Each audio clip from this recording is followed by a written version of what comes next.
जितना चोर और बदमाश पुलिस से डरते हैं, उससे ज़्यादा कंपनी के मालिक डरते हैं, हिंडनबर्ग की एक रिपोर्ट से। Systematically taken advantage of the demographics it claims to be helping. Responding to the short seller report that is taking down that stock today. Getting back to those headlines from Block, responding to Hindenburg Research, we are now getting the full statement here. And our next story is about Jack Dorsey. जी हाँ, ये वही Hindenburg research firm है जिसकी वजह से Adani sir को एक महीने में 12 लाख करोड़ का नुकसान हो गया। हिंडनबर्ग बेसिकली एक रिसर्च कंपनी है जिसे नेथन एंडरसन के द्वारा 2017 में शुरू किया गया था। ये कंपनी उन चीज़ों पर रिसर्च करती है जहाँ पर इंफॉर्मेशन आसानी से नहीं मिलती और जहाँ पर बड़े लेवल पे फ्रॉड हो रहा हो लेकिन दुनिया को पता नहीं हो। ये उसके बारे में 1 से 2 साल तक रिसर्च करती है और अपनी रिपोर्ट को पब्लिश करती है। अब आप में से कई लोग कहेंगे कि ये तो बड़ा अच्छा काम है फ्रॉड को पब्लिश करना, लेकिन यही इनका बिजनेस है।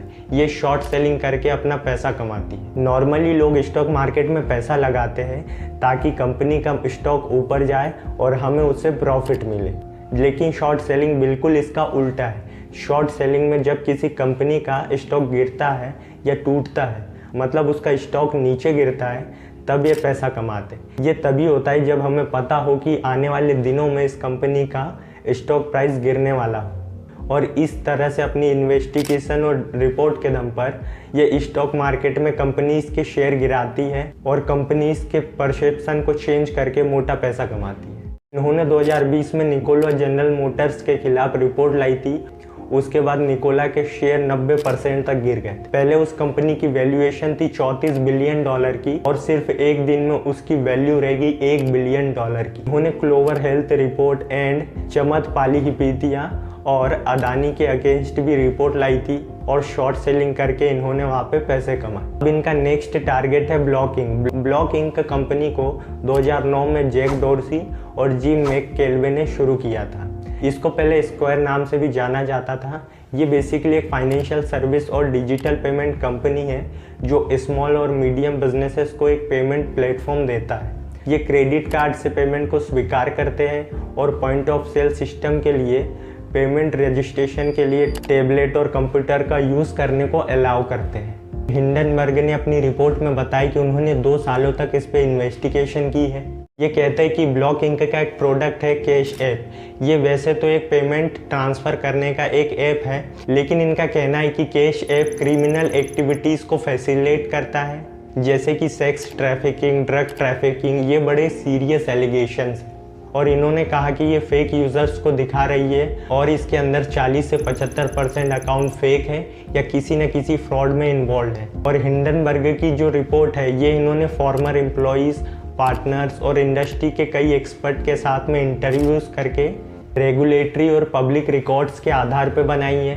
इनके द्वारा ब्लॉक ने ट्रेडिशनल तरीके से पॉपुलेशन के एक बहुत अंडरबेक्ड सेगमेंट को गले लगा लिया है, जैसे इन्हीं के वाइल्ड वेस्ट अप्रोच से बैड एक्टर्स के लिए आइडेंटिटी फ्रॉड और दूसरे फ्रॉड्स के लिए बड़े पैमाने पर अकाउंट्स बनाना आसान बना दिया था और फिर चोरी किए गए अमाउंट को जल्दी से निकाल दिया जाता था।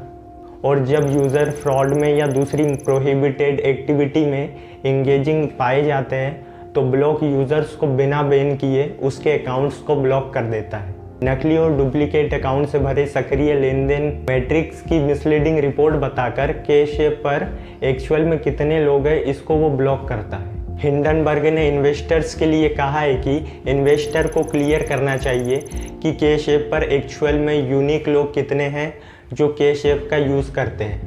इन्होंने इस रिपोर्ट में ये भी बताया कि कैसे सीईओ जैक डॉर्सी ने इस ऐप का मेंशन सैकड़ों हिप हॉप सॉन्ग्स में करवाया, लेकिन जब इन सॉन्ग्स को रिव्यू किया गया तो पता चला कि आर्टिस्ट आमतौर पर इन गानों में इंटरफेस के बारे में रैपिंग नहीं कर रहे, बल्कि कई लोग इसका use fraud, drug trafficking, even murders payment करने के लिए भी करते हैं। ब्लॉक ने पेड प्रमोट करके अपना वीडियो सॉन्ग भी निकलवाया था जिसका नाम था कैश ऐप, जिसमें ऐप के थ्रू कॉन्ट्रैक्ट किलर्स को पेमेंट करने के बारे में डिस्क्राइब किया गया है आर्टिस्ट, और बाद में सॉन्ग्स के आर्टिस्ट को अटेम्प्ट टू मर्डर के चार्ज में अरेस्ट कर लिया गया था। यहाँ तक कि कैश ऐप के नाम पे एक गैंग भी है, मतलब पूरा का पूरा एक गिरोह है। न्यूज़ रिपोर्ट्स और क्रिमिनल रिकॉर्ड्स के अकॉर्डिंग 2021 में बाल्टीमोर अथॉरिटीज़ ने केस एप गैंग के मेंबर पर वेस्ट बाल्टीमोर नेबरहुड में फंटेलाइट को बांटने का आरोप भी लगाया है। फंटेलाइट का मतलब होता है ड्रग। फॉर्मर एम्प्लॉयज़ के साथ कई नर्वस इंटरव्यूज़ के अकॉर्डिंग क्रिमिनल एक्टिविटी के लिए पेमेंट की सुविधा के अलावा फ्रॉड वाले अकाउंट और डुप्लीकेट यूज़र के साथ प्लेटफॉर्म को ख़त्म कर दिया गया है। बल्कि ऐसा एक्चुअली में नहीं हुआ। जैक डोर्सी के इसमें कई फेक अकाउंट्स भी हैं, जिसमें से कुछ ऐसे भी है जो कैश ऐप के यूज़र्स को धोखा देने के उद्देश्य से खोले गए हैं।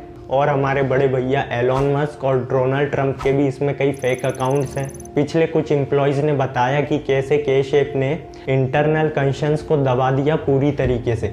मदद के लिए मांग रहे यूजर्स की रिक्वेस्ट को नज़रअंदाज कर दिया गया, क्योंकि क्रिमिनल एक्टिविटी और फ्रॉड इसमें काफ़ी बड़े लेवल पे चल रहा है। जहां कोविड में सारे बिजनेसेस ने काफ़ी लॉसेस देखे थे, वही उस टाइम पे भी ब्लॉक इंक ने प्रॉफिट कमाया। हिंडनबर्ग ने इतने बड़े आरोप लगाए हैं कि ब्लॉक इंक या यूँ कहे कि जैक डोर्सी पर अगर ये आरोप सही निकले तो ब्लॉक इंक का वही होगा जो निकोला का हुआ था। वैसे इस रिपोर्ट के आने के बाद कंपनी के शेयर्स में भारी गिरावट आई। इससे कंपनी के शेयर 20% से टूट गए। वैसे पिछले साल इस कंपनी के शेयर 57% टूटे थे और जैक डोर्सी को $526 मिलियन का नुकसान हो गया मात्र एक दिन में। अब देखना यह है कि यूएस मार्केट में इसका क्या इम्पैक्ट पड़ता है। देखना है कि ये रिपोर्ट यूएस मार्केट में कैसी खलबली मचाती है। जैसे अदानी के अगेंस्ट जब रिपोर्ट आई थी तो इसने पूरे मार्केट को हिला दिया था। तो चलिए मिलते हैं नेक्स्ट वीडियो में। तब तक के लिए जो भी करना चाहते हो, जहाँ भी हो, जैसे भी हो, शुरू करो और आगे बढ़ो।